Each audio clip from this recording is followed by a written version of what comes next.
Hey, good evening, everyone. Thank you for joining us on the Thursday Hockey Show. I'm not even sure where I'm at today. Hey, another great week of NHL hockey is going on. We are now into the conference finals portion of the playoffs, and let me bring on in, as always, the man, the myth, the legend, Travis Redding. Yo. ¿Qué pasó, hermano? Yeah, I don't speak that. Anyway, what's up, y'all? Not much, man. How you Um, doing? I'm good. Just a heads up right away. Um, my dog has decided that today is the day to bark. I, you know, So if you hear obnoxious puppy barks, um, sorry, owner of an angry dog, much owner of an better angry than dog. owner of a lonely heart. Exactly. That's what I was going for. I'm glad you got Nice. it. I'm glad Yeah, I got that one. that's what I was after. I was like, Sweet. owner of an angry dog. So I've had a week Yeah, you have weird- had a week, man. Are you yeah, okay?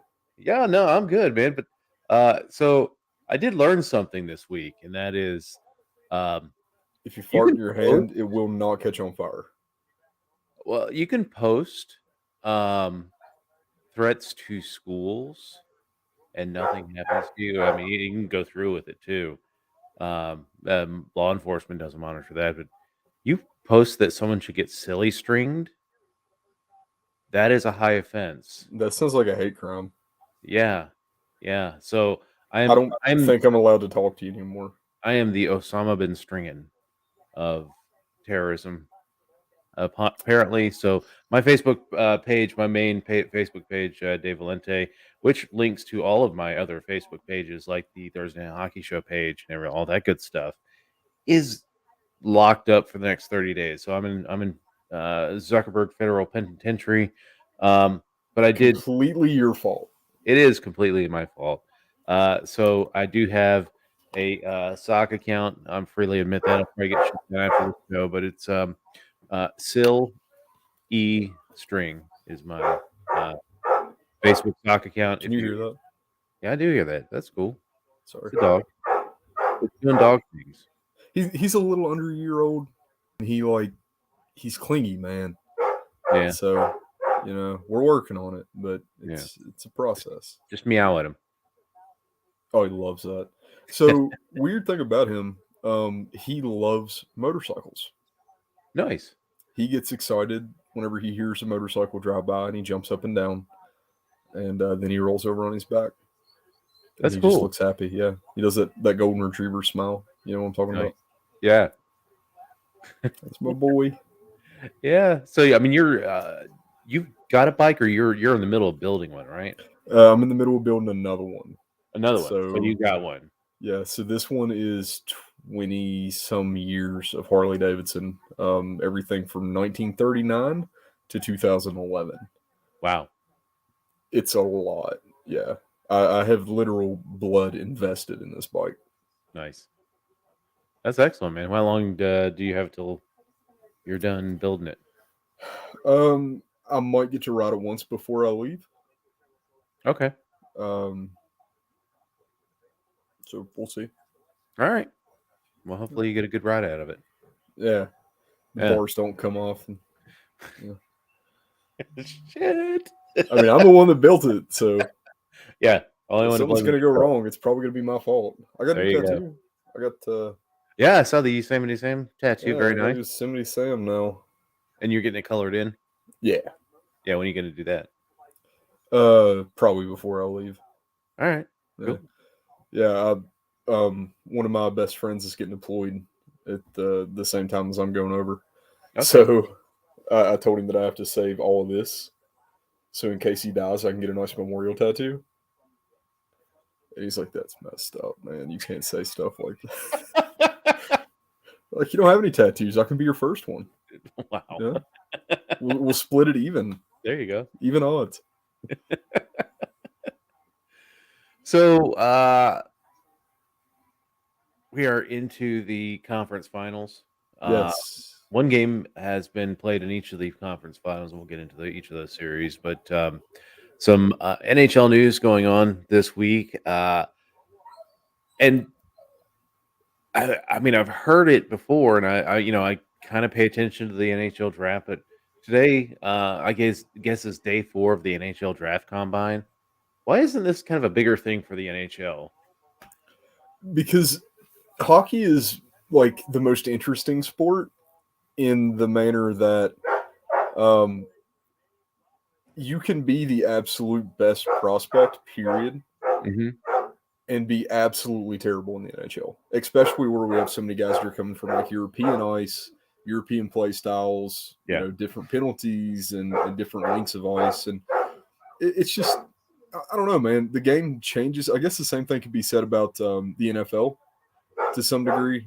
Yeah, but they Where hype you, their combine. I mean, like, people yeah, dedicatedly watch the combine for the NHL or the NFL. well, and the reason I say that is like whenever you go from college to the NFL, the reason a lot of really good college quarterbacks don't hold up is because you're going from, a strictly man coverage play style to zone coverage with guys that are superhuman. So Yeah. it's like the shift of style is so different. I think in the past few years, college has kind of caught up with that and has kind of Yeah. become a little more NFL oriented. But there's still definitely that room for error. With the NHL, you have, and there's so much more that goes into this. You might draft a guy that doesn't speak any English, like he can almost pronounce the name of the team he's playing on. Yeah. That's pretty demoralizing.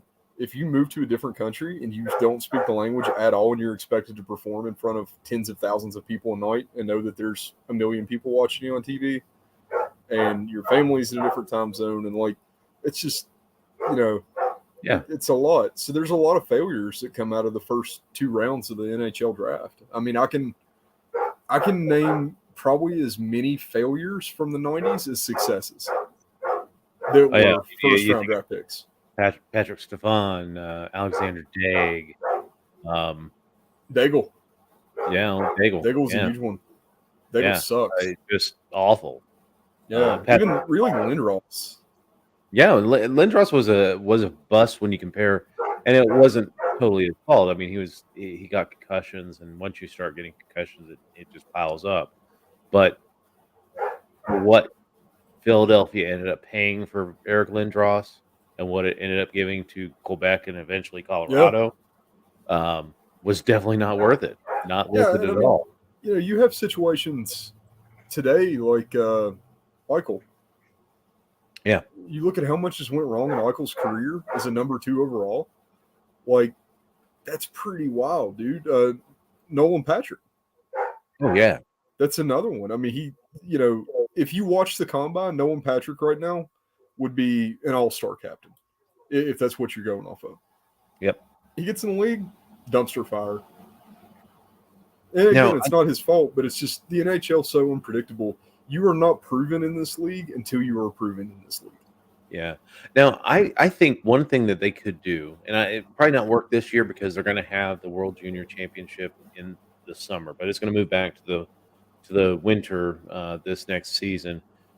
But some kind of prospect tournament, some like large scale, and it's not like national prospect tournaments. You throw together, say, let's have a consensus top 8 players and bring together teams with those players and see how they do. And I think that would be interesting. I think that would Yeah. be a must see TV for, Yeah. I or at mean, least it would be think, a draft class all-stars. yeah. Yeah, And you man. get to see That'd some be of a these killer lower idea. guys. Yeah, you get to see some of these lower guys that you might not see in a even a World Junior tournament, but you might get to see some players get featured, and it may raise their draft stock. Now, I know that they probably don't want to compete too much with the playoffs, but I would be all Once you for. hit finals, though, there's enough downtime.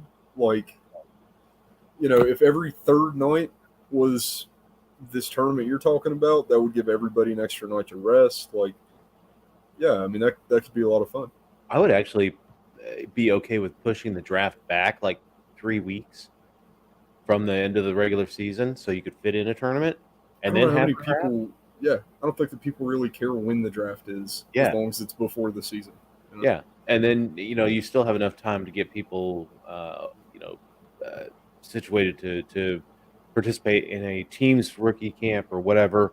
But I think that would generate a lot of interest in the draft combine and make it more sellable to not only the leagues because you get a preview of your top flight talent that's coming down the pipe, and you get Plus, to see them on American ice too.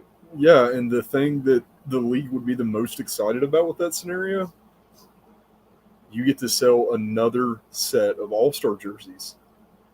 Yeah, You know, I mean it because if you think about it, 20 years from now, you have, this kid next to Connor McDavid, right? yeah, Plays in the first series of this, draft tournament, and like the top 10 performers from the entire thing have a jersey made. yeah, Well, then you have that kid's jersey from that. That's going to be worth way more. It's like, if you look at a Gretzky playoff, or not a Gretzky playoff, a Gretzky All-Star jersey against like just a Kings jersey, the price is always going to be higher because they made less of them. So people yep. would definitely invest in that. If Philip Tomasino played in that tournament, I'd have a Tomasino jersey. Oh, I'm sure you'd have every Tomasino jersey. Uh, You'd have game worn. yeah, Yeah. I'd be getting a My Great credit card. Yeah, it's a good idea. I mean, the only thing that I think could rain on the parade is if you end up having players that pull the like in college football, where they don't play the college bowl games because they don't want to injure themselves before the draft. That would be a good indicator to the teams what kind of player they're getting before they get them.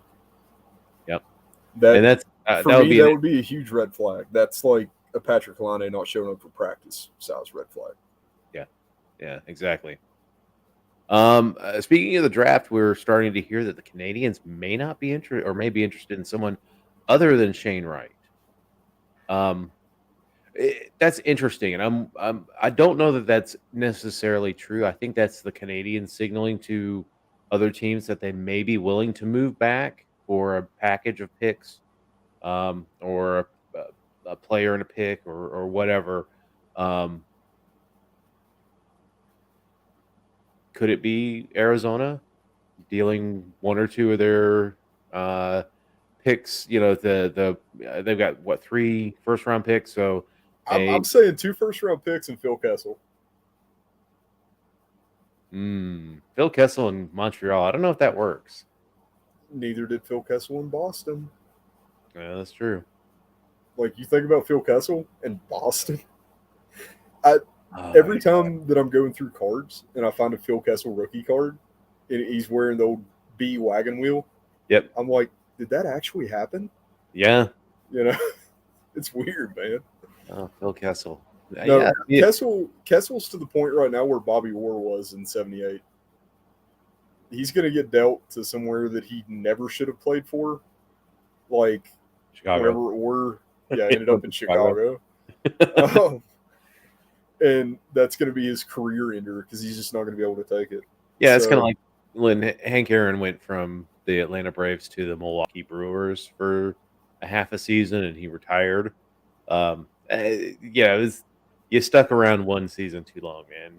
Like if you gone out like last season, it'd be all right, nothing. But then to have that kind of that drag ass season that you have before you hang them up. You know what's going to be really weird? What's that? 25 years from now, whenever Ovechkin gets traded to Seattle. Oh God! After Seattle's third playoff success, third cup, the Seattle Tree-peat, they're drafting all of the guys that are going to win those cups this year. Actually, oh my God! Yeah, they're all 7th rounders.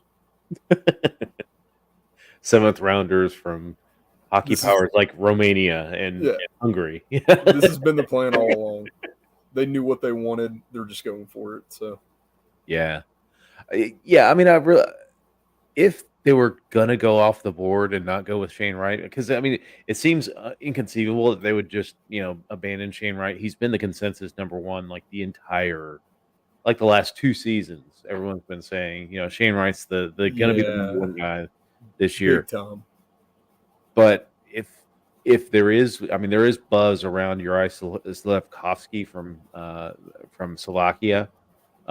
He dominated the Olympic tournament with men playing in that tournament. Um, he's dominated every tournament he's been in. He really kind of excels at everything. I would not be surprised if Canadians take him, but the math for Montreal is going to be hard if that's their target and they're willing to move back and let someone else draft Shane Wright. I think I don't think the Devils pass on Slavkovsky. I I don't know. I kind of feel where they're coming from. I don't think that Shane Wright's going to go over as well as the consensus. Yeah, Um, I don't know why. I can't really like explain why I don't think he's going to be all that he's supposed to. I just really don't think he will. You know, well, I think he's going to develop into a fine player. I think I it's think going to be he's more he's of a going to develop into a trajectory. career second line, Yeah, really solid guy. But I just your big talents starting this year, next year, are not going to be Canadian or American. yeah, And I think the teams are starting to catch on to that. yeah, and I think the situation in Russia has kind of exacerbated that. But um, I, I think Shane Wright does have a decent career. I think his trajectory is more along the lines of a perhaps a Lafreniere or Kako. It's a little bit slower. He's brought into a team. Say he goes to Montreal, he's brought into a team, and he shouldn't be the guy immediately. If they bring him in and all of a sudden, Shane Wright in 1 year as a captain, that's not going to work. Right. That's going to put too much pressure on him, and he's going to crumble, and especially in Montreal. Now in Arizona, if he goes to Arizona, I still wouldn't put the C on him, but he's not going to have that same pressure that he would in Montreal to single-handedly rescue the franchise type deal. I'll So tell you who I feel bad for, man. who's that? Josh Doe. Josh Stone? Yeah. As soon as Josh Doe comes to Arizona, they're just gonna slap a C on him and be like, "You're our hero." And then every game You're he doesn't score, they're gonna be everything. like, "You're not your dad." That kid's gonna have it rough in Arizona because Yeah, we suck, and he is like the promised one, man. That's our savior in waiting as far as and Arizona fans go, and it's ridiculous to put that much on the kid, but like they're convinced that that is the end all be all Arizona superstar leading us to a cup.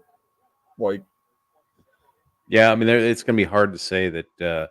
It's hard for a kid to follow in their dad's footsteps. I mean, there's only been a couple where they've done it on the same team, like Ken Griffey and Ken Griffey Jr. Where Mark the Marty and kids play. Gordy. Yeah, I mean, but none of the other Howes ever excelled to the level that their dad did. Um, No, it was you a know, novelty. It was like, do you want to go see the circus or do you want to go see the house? yeah, Mark was a decent defenseman, but I just don't. He didn't, of course, didn't have the career that his dad did. Um, you know, uh, I I don't think that Doan will be that. I don't know. I don't know that he's that guy that can lead a team like his dad did. No, he's pretty good. I've watched him play for ASU, and Yeah, he is actually like really, really solid. I just don't. I don't think that he's going to be hyped up, and I think there's a good reason. yeah. I hate to say that because I would love to see him be the next Shane Doan, but I don't really think it will. Austin Matthews is coming to Arizona though, so that'll help. How many of these first round draft picks are they going to toss Toronto's way? 7, 8. No, have you seen that he actually has been playing in Arizona? Well, doesn't he always come home He to always comes Minnesota? home, yeah, but Yeah, he's already back and he's playing with ASU kids.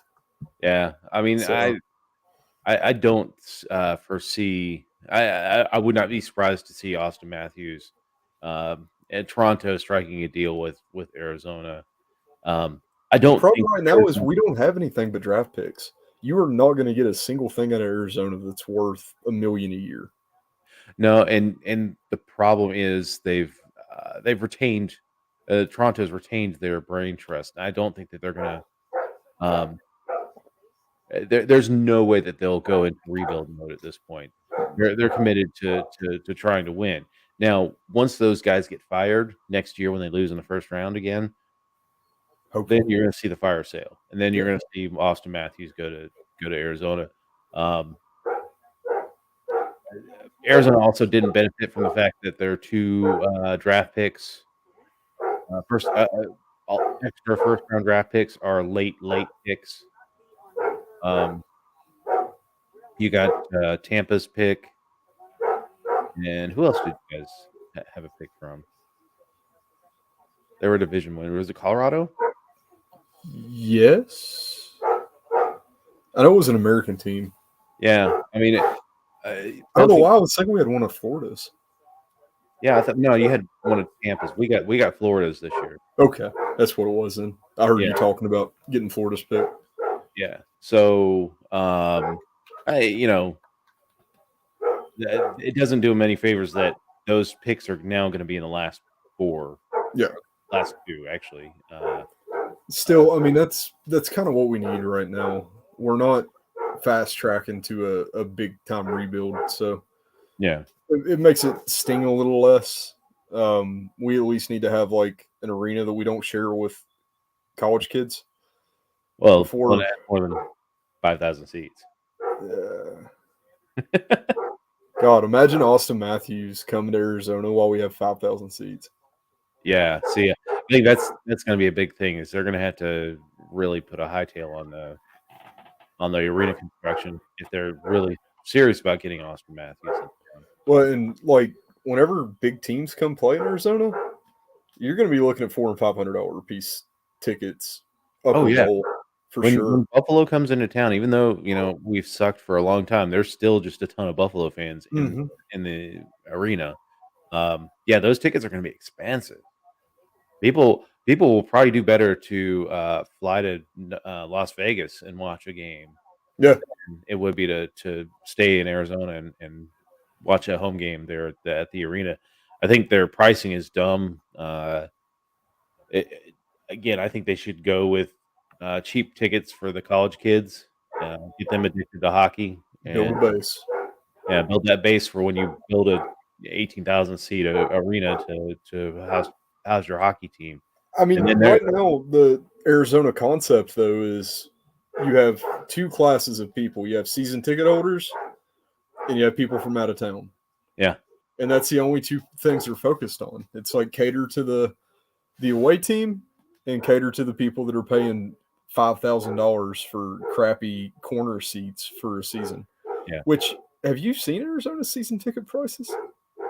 I've seen the one for the new, for the ASU arena. I Yeah, don't know what the original ones were. the original one's still like because I looked at them because I looked at moving to Arizona, and I want to say like 4 or 5 grand for a season for per Mm, ticket. Um, like maybe 10th row up. jeez. So it's just it's stupid. I live in Phoenix money. Yeah.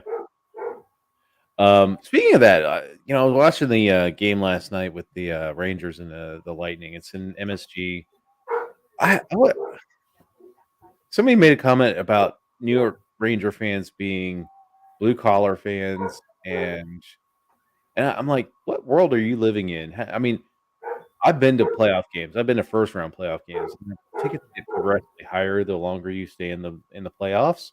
Um, those aren't blue collar fans. Those are pharma bros. Those are hedge fund managers, investment bankers. Those are You're looking at $1,000 seats anywhere in there, yeah. Well, like I mean, third section. nosebleeds at 2 or $300, but yeah, Were they those that low? Really? for like nosebleeds, like I short. know. Were they that low? I haven't really looked at I have I'm sure trouble the believing they were resale that market. low. Yeah, the resale market's probably getting up there to like $500 or $600. But the if you were a season ticket holder, you probably get it at face value, which is I would assume like $200 to $300. Still, man, that's a lot of money for a single ticket. Yeah. Like if I want to take 5 people to see Yeah. the Canes play Columbus, I've seen that before. I am going to pay $400 for 5 tickets, and I'm going to be in row J behind the bench. Like, I know I've done it, Yeah. so I went to it's just wild to me. a Caps game. Alex I Ovechkin's wasn't so. first season, so it was like 2005. Um, it was the Caps were coming off just crap seasons, going into the lockout, coming out of the lockout. They were having a crap season. I got 15 tickets for $150. Yeah, And I mean, yes, they were Sherpa level. Like, we had to carry a friend down because she got vertigo so bad in that arena. But uh, Capital One Arena is up there too. oh, the nosebleed seats are awful. It's like watching a game between your feet. That's how Yeah, the angle is down from yeah, there. it's straight up and down. Yeah, and I Like mean, I couldn't see the faces of the people because I was sitting 2 rows back from the bench whenever I went there to see Arizona, yeah, and I could not see the faces of the people in the third section. yeah. It's not a fun. It's a fun event to go to watch a game, but that is not one of my favorite arenas by far. I would say the favorite arena I've been to is the one in St. Louis. Oh, PNC. PNC I've is not been to so PNC yet. easy. Like, I mean, I've been to at least a dozen, I'm not going to count them all. But the nicest thing about PNC, it's just no fuss. You just walk in. Like, you're not waiting in line at PPG for 2 hours so you can get in by the time the game starts because you have to go through like all the extra security and stuff. PNC, they want you, go. Yeah. It's just like the simplest place that I've ever been into. Uh, Atlanta, the when it was called Phillips Arena, that was a nice arena. The only problem was getting to it. You could go, you could park and take Metro down. Yeah, MARTA is what they call it. Um, the arena was fine. There was a couple of sections in the arena that I basically like sitting on the North Pole. That's how cold they were. Like there was the air conditioning vent, which is shooting right down on top of it. Yeah, I almost got hypothermia sitting in the games. But PPG is so you have like NC State owns all of this. Yeah. And then there's like one hotel and another hotel way over here. And then the fairgrounds, the state fairgrounds. So Yeah. PNC is dead square in the middle of the state fairground. Which, Yeah, like, if you go to, it shares yeah, the parking lot with the football stadium, it right? does, yeah. Mhm. So, I mean, there's plenty of parking there. That's There's one thing that some arenas just don't have. there is miles of parking, and it's like simple parking. It's not like you have to take a one-way street and go 7 miles this way, and then you're going to take a counterclockwise turn 35 degrees, and then you have to turn down this alley and then go out the other side, and then you might find a spot there, but it's going to be street parking. No, this is like, hey, see that field? Pull over there. Yeah. So it's nice. I don't know. And it's the hotel I stay at, 0.8 miles. Just walk. Nice. Or stumble home after a nice tailgate. Yeah, and best part, that hotel, it's a Yeah. Ramada. The Canes aren't popular enough for people to come in from out of town most of the time. So it's always like $60. Nice. So you're getting your parking for 25, right? Yeah. And you're just paying $35 for a bed. That is awesome. Yeah. Speaking of the Montreal Canadiens, they named Marty St. Louis the 32nd coach in the history of that storied franchise. I was surprised when they named him coach, and I think a lot of people were in the hockey world, that guy that really had never coached at anything above like a peewee level all of a sudden gets to control the most storied franchise in NHL history. They responded fairly well. I mean, I think the big thing that sold the brain trust in Montreal on Marty St. Louis was how the young players responded. Um, and getting those guys on track, I think that's what sold them. But I have seen on Twitter that people are already speculating that when Marty St. Louis gets fired, it'll be Patrick Waugh to be the 33rd coach in the history of the Montreal Terrible Canadiens idea. to play on his jersey number. Terrible idea. Absolutely terrible idea. That is awful. Out of every egotistical prick that you could possibly find to coach a hockey team, you're going to put Y in there? Yeah, I don't know if he's calmed down from his time when he was Even if he has, you can only calm down so in much. the NHL. Yeah, Plus, like, you got to remember the terms that he left Montreal on. exactly. I'm surprised that he'd go back to watch Carey Price play. That's how I feel about Y in Montreal. Yep. There has to be some kind of bad blood there that would prevent that from happening. And if there's not, it's just going to go over bad. Like, I think it's all new owner. It's different owners. Of course, none of the brain trust that was there when he got traded are there anymore. But yeah, but there's going to be still, people in that building that supported the trade. Yeah. And I think that's the important thing to remember. You know, it's like Claude Lemieux going back to Detroit. Like, yeah, I mean, it could be 15 years later, but there's going to be people there that were there on March 26, 1997. Like, it's, you know, it's not going to go over well. Yep, exactly. Speaking of Carey Price, tonight we're getting the actually no, that's tomorrow night. Tonight we're getting the announcement of the Jack Adams Award winner, Andrew Brunette from the Panthers, Gerard Gallant from the Rangers, and Sutter from the Calgary Flames are up for the award. Who do you think wins that? Sutter. Sutter. I think Brunette does, just Sutter because turned a season around though. Well, it's the manner in which Brunette took over the team. I mean, yes, the Panthers were a phenomenally talented team, and they were off to like an 8-0-1 start at the point that they had to fire, or actually he resigned, but Joel Quenneville resigned in the wake of the Chicago Blackhawks controversy. So I mean, I kind of think it's Brunette. Again, they vote for these before the playoffs. Now, if they voted during the playoffs on these awards, I don't think Brunette gets it. I don't even think that. I think it's Gerard Gallant who gets it. It has to be. And no, I think there's a good chance that Gallant gets the award just because New York media market, and versus the Florida media market, which there are probably one or two media representatives. And the two Calgary media representatives they have are running coat to the New York representatives. So yeah, the Calgary media market, which is substantial for a town that size, city that size, but not the New York media market. It's going to be like Adam Fox last year. I mean, if I was going to pick a coach of the year, I would say Andrew Brunette, but I think Gallant's going to get it. I don't know. This is one of those that's kind of too close to call. I mean, it could go either way. None of them have actually done anything that's outstanding enough to say that this is 100% going to be the pick. So it's basically just like spin the wheel, pick one. You have a 33% chance of being right, just like everyone else. Yeah. I just think if one of them like rescued a puppy from a structure fire or something, then I probably would pick that guy. But none of these guys have done anything that really warrants the attention that would be required for that kind of thing, you know? Yeah, exactly.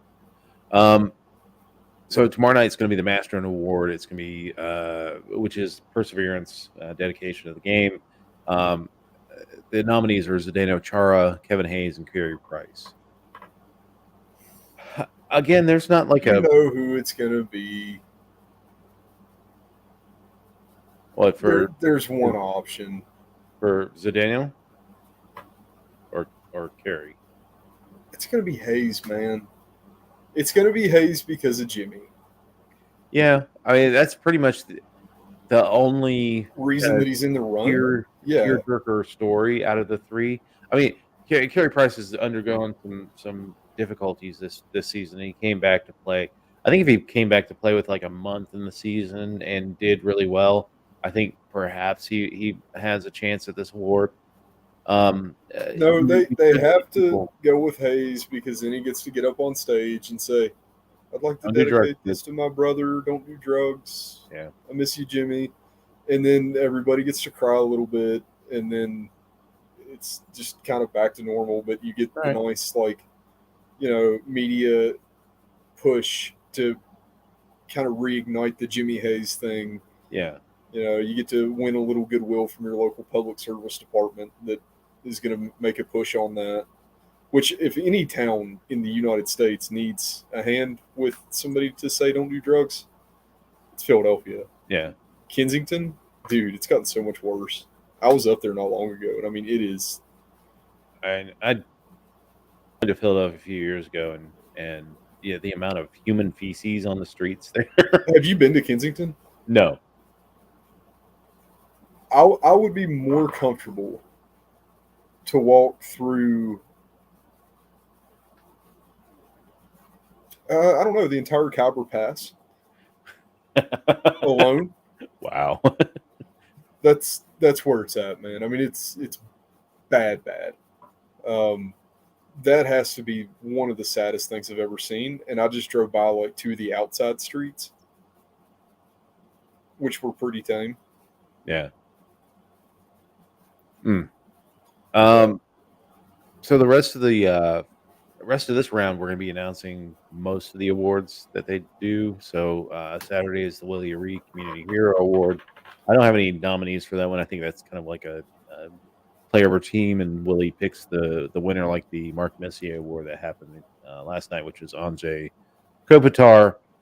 And I'm not really sure what the difference between the Community Hero Award is and the Messier Award, because they're both community oriented. I would like to put Evander Kane in. Um, Oh no! I would like to nominate Evander Kane. What about for the Lady Being?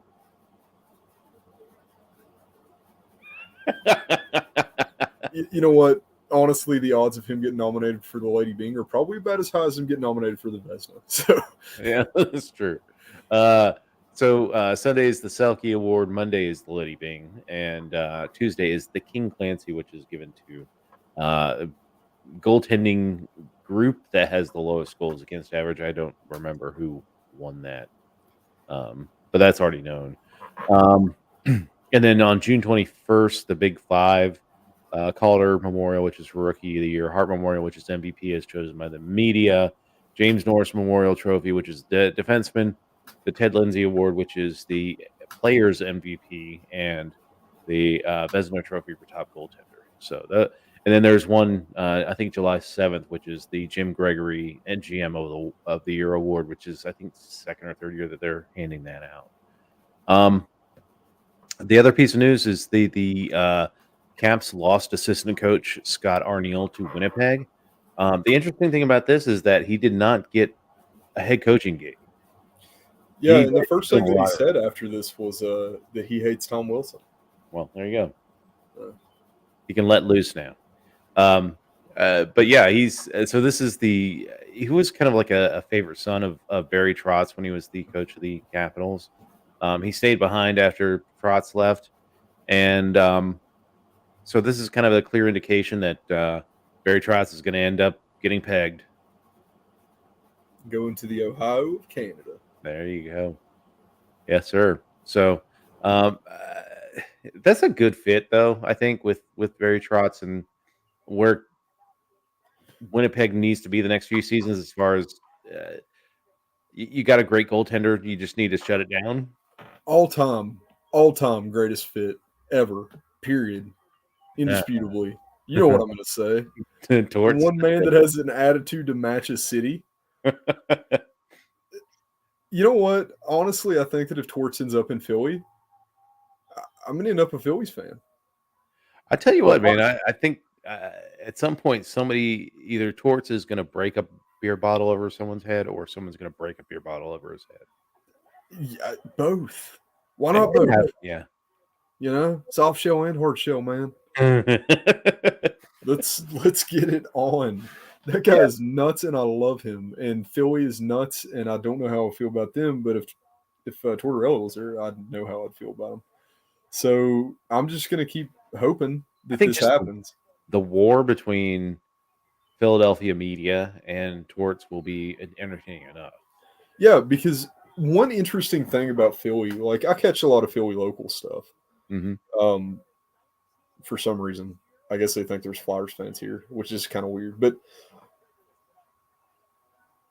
Philadelphia media, if you imagined an Always Sunny in Philadelphia episode where they had to interact with the news, Yeah, it would be exactly the people that you that's fair. think should play the media for Always Sunny. So it's That, like the people in Philly, man, I got a lot of respect for them because they're just crazy and they embrace it. yeah. They're like the closest thing to West Virginia trailer trash as you can get without being from West Virginia or a trailer. Which I got a lot of respect for them wearing a Miller High Life hat. So I have a window air conditioner. Like those are my people, whether they want to be or not. So let's start talking about the series. We got two games, but one game tonight. I'm digging the schedule. It's now down to like a game a day. They did kind of screw up the schedule a little bit in the second round, where they had a couple games where it was only one game a day, um, and the Tampa series they ended up back to backing, which was not good news for the Florida Panthers because they just didn't have time to recover against the Tampa Bay Lightning. Um, but every other day, tonight is Edmonton and Colorado, the thermonuclear hellscape for goalies. Dude, it's so bad. It's you know what this is the perfect opportunity for? David Ayers plays for Edmonton and Scott Foster plays E-bug madness. and There's a Scott good thing. Foster plays for Colorado, and you'll have less goals in these games than you would with the guys that are actually in net. Yeah, I mean, literally, they could put a oil drum, a 55-gallon oil drum in the net. Just Walrus from a Geico commercial. yeah, and just that would do a lot better than what we saw the other night. That was Yeah, with like a pathetic. spinning wheel that has like a shield and it just keeps going really slowly, and you have to shoot around the shield, and there's just a drum right in the And middle. that would be like a 5-4 game. That would be a 5-4 game. Uh, Defense in Colorado looks pretty good. I mean, offensively, yes, they do. Well, that's Defensively, not so they, much. Colorado's never had a defensive defense. It's just you have two powerhouses on the front end, so it's kind of like you can't really pick out of those two. Well, here's the question though: if Darcy Kemper can't come back And for he's not. Colorado, He's not. oh, did they announce that he's not? He's done for They the haven't announced he's done, but I think it's more of a morale thing at this point. I know how injury prone Kemper is. If he yeah. comes back in playoffs, even if it's like for the Stanley Cup, that'll be the fastest injury he's ever had. Yeah. But do you trust Pavel Francouz? Do you Like have a choice? again, the 55-gallon drum, I think will. Kemper has not done any better. Kemper is so Yeah. temperamental. The best case scenario for Kemper is you play him the first period of every game and see how he's going to perform for the game. Maybe you just get one of your bench players, maybe one of the black aces. You just put them in goal pads and just say, lay down along the line, and we'll try and block everything that goes above you. Like that's that. I think that's the only thing that they can do at this point. The question is going to be for both Colorado and Edmonton moving forward because that game had so much reminded me so much of that Calgary Edmonton first game where Calgary just sprints out to a lead, Edmonton comes back a little, they sprint out to another lead, Edmonton comes back and actually ties it, and then they Calgary wins the game going away. I lost $20 on that game. Yeah. The game one of this series reminded me of that one so much that I don't know. Does Edmonton get its act together like they did against Calgary, or is Colorado enough of an offensive juggernaut to continue the scoring pace? I think. I mean, I trust the scorers for Colorado more than I did for Calgary. But does Mike Smith figure it out? Like he did it against Calgary, but can he do it again? Calgary doesn't have much going for him other than like offensive consistency. You know exactly what to expect out of Calgary. Yeah. But I think that Colorado is one of those teams that, like, if they're hot, they're hot. Yeah, but and if Colorado's going in to win a game, they're going to win the game. Yeah, but if do they pull a Florida where they, offensive juggernaut and then all of a sudden just shut down? Now they don't. It was typically. Against Tampa. What's that? They don't typically. Yeah. We'll see. I think. Honestly, I think that this game might be even more important to Colorado. Going up to Edmonton, if they lose, it's not so much home ice. I think Colorado needs to get that 2-game lead over Edmonton, just so Edmonton's crowd is going to be crazy. I don't know. What did you think about that offsides call? If that was offsides, then so was half of everything else that happened this season. Yeah, I mean, I've seen the explanation. I don't accept that he pushed the puck over the line. I think he was in contact with the puck on the line, and then he was carrying the puck in. It should have been offsides, but the NHL is going to make whatever rule. I mean, but if we're going to start calling that offsides, like there were a lot of carry-ins this year that should have been offsides that weren't. I mean, they did make the rule change that you could push the puck in ahead of you when there's somebody offsides, as long as they tag up before you get into the zone. Right. And technically, that did happen in this case. I just think that's all you need right there. You said he was carrying it in. You already cut it. You're already clear. I mean, that's the rule. That's how it stands. That's how it stood. It's what they do that like 2 or 3 years ago. Well, no, the changes for offsides happened this season. Was it this season? Yeah, the ones about carrying in. I just wonder if maybe the refs off the ice, that type of thing, or if the linesman forgot that there was a new rule and the league's just trying to back him up so they don't look stupid. It could be. You know what I mean? Yeah. I mean, you remember that in the NHL or in the NFL they had that you can now challenge pass interference penalties, and you can. I've seen so many times where they challenged a pass interference penalty or challenged that a pass interference penalty should have been called, and I can't think of a single instance where the NFL has actually, like the league office that does the booth reviews has actually come down in favor of, or not in favor of the ref. Like the ref called pass interference as pass interference. The ref did not call pass interference as not pass interference. Right.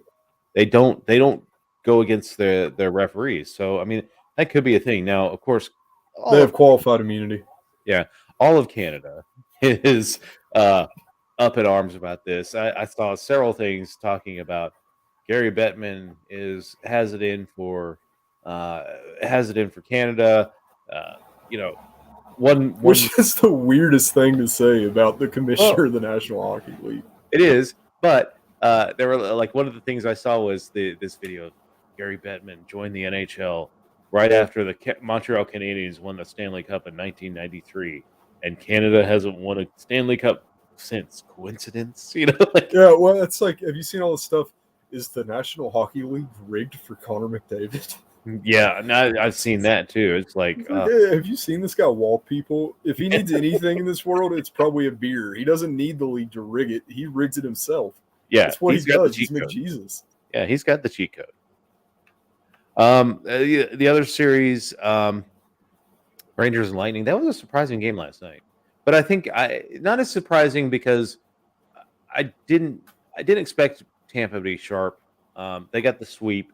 They actually had 9 full days off between series because the Rangers went 7. Um, I I think don't the think Rangers win it. I wouldn't be surprised. I think the Rangers win it. I don't. I mean, I think tomorrow night, Tampa comes back and wins the game. Oh yeah, for sure. I mean, it'll go to 7. It'll probably be a nail biter. I wouldn't be surprised to see an OT. But all it takes is 2 games where Zibanejad's feeling himself, Yeah, and and he already had that's it. one. Yeah, he Yeah. already had one. So, And, um, and have you noticed whenever he goes off, he always goes off 3 games in a row? Every single time Zibanejad has a good game, he has 3. And it's not even like, oh, he has 3 games where he looks good. It's like he has 3 hat tricks in a row. Like, well, yeah, whenever I he mean, it's does like it, dude, he goes. I mean, he gets a ton of points, but he gets a ton of points in like 20 games of the season. And Yeah, the rest of the season, but he had 1 game, 2 more. yeah, I think it's going to happen, dude. I think yeah. you're going No, to see, he had a good game 7 in Carolina too. So yeah. you So know, maybe maybe 1 more. yeah, But maybe either one way, more. Z comes in 3s. Yeah, And I hate Tom Wilson. there you go. So do you think it's did you chuck up last night to rust, or do you think that it really is a? Do you think that the Rangers really are kind of that team of destiny type deal? I think that Tampa is getting old and Tampa is getting tired.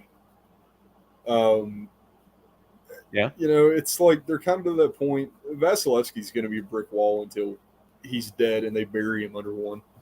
But, like, a lot of the guys that we saw put up in the playoffs for Tampa are not performing this year. It's like a lot of the younger guys. You know what I mean? Well, I think the problem with him is Braden Point being out. I think is kind of a key cog for them, at least in Well, their. and where's Coleman? Coleman got Didn't you traded. know Coleman's wasn't he in Calgary? Yeah. So, Yeah, hey, I Cat. mean they had to The water. reconstitute that third line, or the checking line, fourth line to with like Nick Paul and Hagel and Yeah, it's just little pieces like that can make a world of difference. boy, So, if Tampa doesn't get into the Stanley Cup Finals, I think that Brandon Hagel trade is going to look absolutely hideous in a couple of years. I think that Tampa is done. They had a really good run, and they did look good against Florida. Yeah, But, Florida's not a good indicator of anything. Florida's a good indicator of scoring a lot of goals and letting in a lot. The fact that the Rangers are so even right now, I mean, they're probably one of the most consistent 3-layer teams in that goaltending, you know what you're going to get. Defense, you know what you're going to get. Offense, you know. So it's like, with Tampa, the front end starting to degrade. Um, really, the only thing that Tampa has left going for him in a big way is Vasilevsky. And and he looked rather average last night, he but did. And if he's taking 45, 50 shots a game, how many games does he have in him doing that of playing every other night? yeah, I still think that the Lightning take this series. I think what is happening is that they had 9 days off. The game one, they were rusty, they were slow, but I think they're going to start. I think they're going to learn a lot from that first game. You're not going to see the cross crease passes that they gave up. They gave up more cross crease passes in that game than they did in the entire Toronto series, which went 7 games. Um, or cross ice passes. I'm sorry, not cross crease, but yeah, it's. I don't know, man. Toronto's a I still think guaranteed that. first round exit. It's just how that works. Well, yeah, And I mean, then, that is. you know, like Florida is not a good indicator of anything ever. Like Yeah, Florida, if they're on a hot streak, they could win 5 Stanley Cups in a row as long as they stay on that hot streak. But all it takes is They one don't have a thunderclap different and they're gear. off of it. They have no consistency. Well, no, they don't have a different gear. You can score 5 goals a game in the NHL in the regular season, but if you don't put your level up in the playoffs, you're gonna get bounced in the first or second round. It's just you've Uh, got to level up. I think that the Rangers are gonna pull it off. I really do, and I would like to see that. It's been 30 years, 94, so 28 years. 28 years. I don't Yeah. know. Ranger fans are annoying. Ranger fans are annoying, but I like a lot of the young guys on the Rags. So. Yeah, I just Since I Arizona's don't not in the cup, man. But anyway, got anything else for the week? I think it wraps it up. I'm gonna go pet this dog. You And do that. We went a lot longer than I thought we would go this week. make him chill out. Yeah, go bark at him for a while. Woof woof woof woof woof. Woof. How you like that? Lonely dog. Yes. All right. And what does Tom Wilson do? Sucks. There you Tom Wilson sucks. I hate that guy. go. All right. Well, we'll see everyone next week. Thanks for watching, and All right, buddy. we'll talk about the end of close to the end of this semifinal series or the conference final series. So, Spear fingers. spear fingers. All right, man. Take it easy. Later, guys.